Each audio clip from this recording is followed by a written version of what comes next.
नमस्कार मु गुरुवारी आपण मानकु स्वागत करुच्ची करंजी लाइफ जीरो आउ एक नुआ वीडियो को मु गतकाली जो धान पानी रे पकईथिली सेटा 24 घंटा पर हो जाइछि सेथिपाई ताकू मु पानी रू बाहर कर दउ।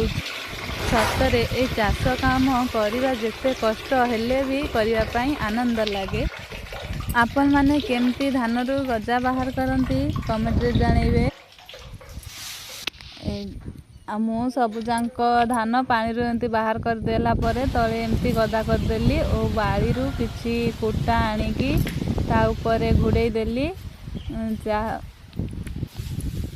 कुटा एमती घुड़े देला परे सीए 24 रू 48 घंटा भितर ता भितर गजा बाहर जाइथिबो।